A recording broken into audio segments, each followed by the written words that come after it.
At the beachfront resort I booked for us, my husband smiled and said, "I have something you'll never forget." I expected a ring, but he pulled out a file. As I flipped through, my breath stopped screenshots of every text I'd sent to another man.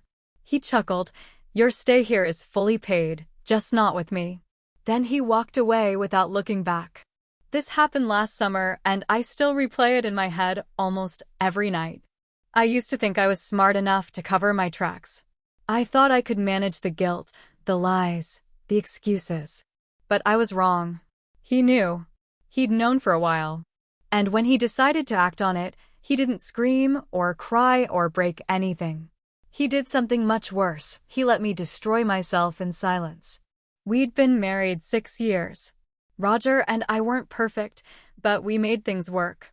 He was steady, calm, the kind of man who paid the bills on time and remembered to bring my favorite creamer from the store. I used to love that about him, until I didn't.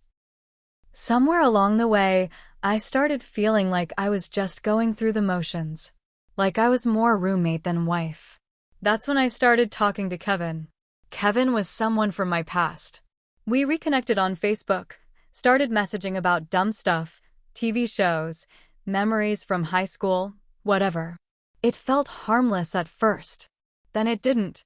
It wasn't physical. Not really. But I won't pretend it was innocent either. The messages got deeper. Riskier. I told him things I hadn't told Roger in years. I told him I missed feeling wanted. That I felt invisible at home. That I sometimes wondered if I made a mistake. I never thought Roger would find out.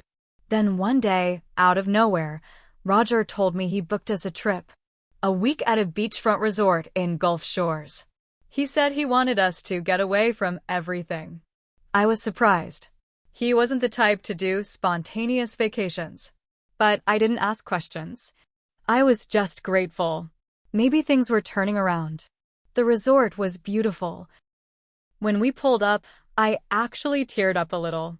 It was the kind of place you see on travel blogs. Palm trees, ocean breeze, staff wearing white linen shirts and offering you drinks the moment you stepped out of the car.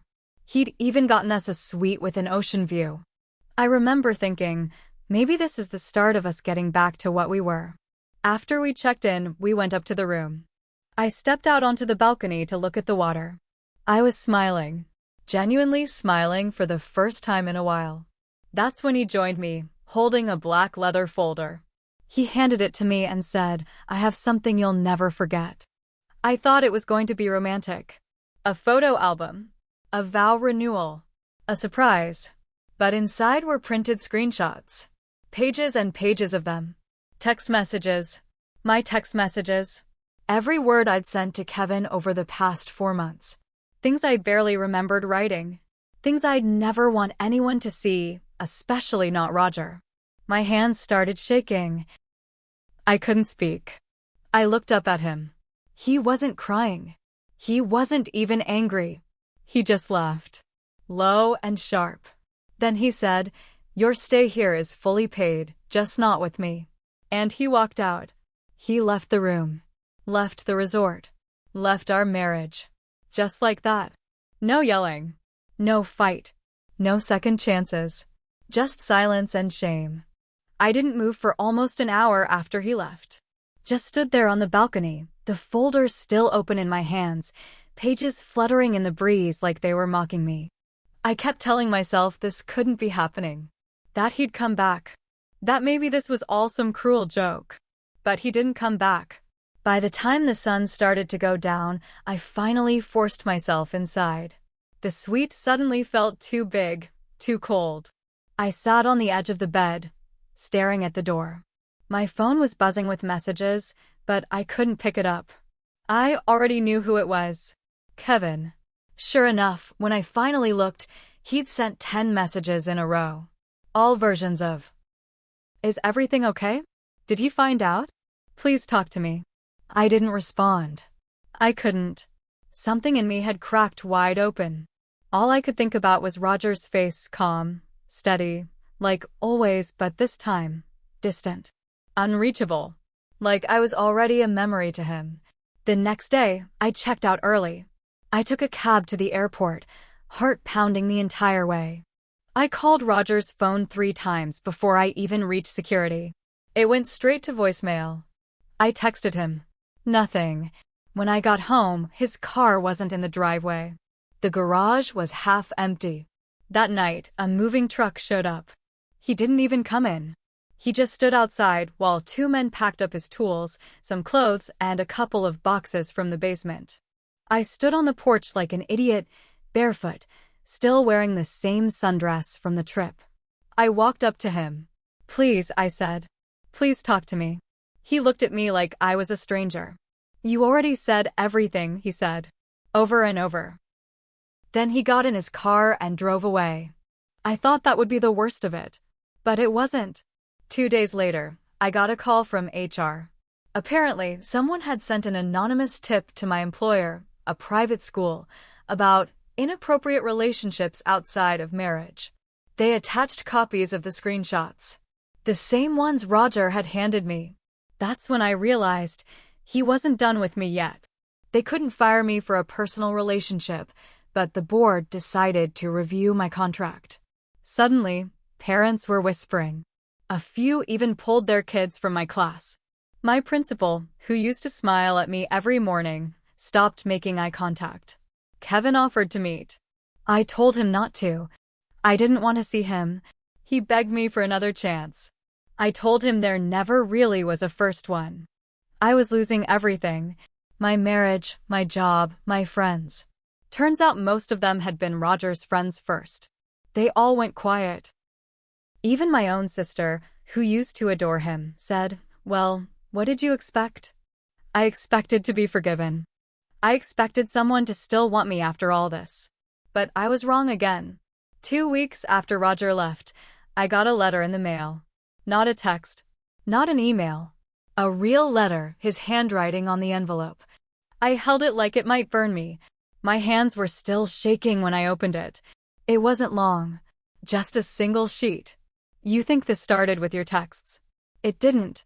You weren't the first to lie. Just the last. Look deeper and maybe you'll understand what you actually destroyed. Roger." I stared at those words until my eyes blurred. What the hell did he mean? That night, I couldn't sleep.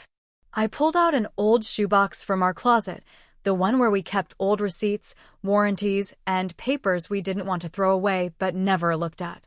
I didn't even know what I was looking for. That's when I found the hospital bill. It was from over a year ago. A name I didn't recognize. Laurel G ______. Same last name as Roger. I Googled it. She was a woman in her late 20s. And she died 7 months ago in a car accident. The obituary said she was survived by her father, Roger G ______. He had a daughter. A whole daughter I never knew about. I sat on the floor, staring at the screen. He'd never once mentioned her. Not in 6 years of marriage. Not even a hint. But there she was, real and gone. I remembered nights he'd come home late. Times he'd get quiet when we talked about kids. I'd thought he just wasn't ready. Now I knew he was grieving in silence. Carrying that pain alone. I started digging more. I found out she'd been in therapy.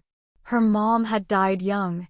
She'd been living in Texas, not far from us, actually. And she'd been reaching out to him. Trying to build a relationship. I found a post she made on a forum months before her death, trying to connect with my dad. He's married now. His wife doesn't know about me. He says she wouldn't understand. That hit me harder than anything else had. He'd been lying too. But he didn't do it to betray me. He did it to protect her. Or maybe to protect himself. Maybe he was ashamed. Or maybe he just didn't think I was the kind of person who could handle it. And maybe he was right. I didn't know what to do with this. I couldn't confront him. He wouldn't answer my calls. And the more I sat with it, the more I started to wonder if this wasn't just revenge for the texts. Maybe it was grief. Maybe he'd been waiting for a reason to leave. And I handed it to him. But then, 3 weeks later, I got another surprise. I was called into a meeting at the school board's office. I walked in expecting to be fired. Instead, I was shown an anonymous letter sent to the board. It claimed I was unfit to teach because I was involved in an ongoing relationship with a married man. It included photos of me and Kevin, photos taken months ago, from far away, like someone had been watching. And suddenly it clicked. This wasn't Roger. This was someone else. Someone who wanted me ruined. And I had no idea who it was. I sat in my car outside the school board building for almost an hour. My hands were cold on the steering wheel, my head spinning. Someone was still coming for me, and I had no clue who. It wasn't Roger. I was sure of that now. He'd made his point. He'd walked away. But this? This felt personal in a different way. This was someone who wanted to keep punishing me. That night, I couldn't sit still. I went through every message I'd ever sent Kevin, every place we'd met. It hit me that a few times he'd mentioned a friend who saw us. A guy who worked with him once. I never thought much of it. Then I remembered something Kevin told me back when we were still messaging late at night. He said his brother-in-law hated women like me. Said he had no patience for homewreckers. At the time, I laughed it off. Thought it was just trash talk. I pulled up Kevin's sister's social media. Her husband's name? Mark. And Mark was one of the parents at the school. His son had been in my class last year. Suddenly it made sense. The photos. The letter. The timing.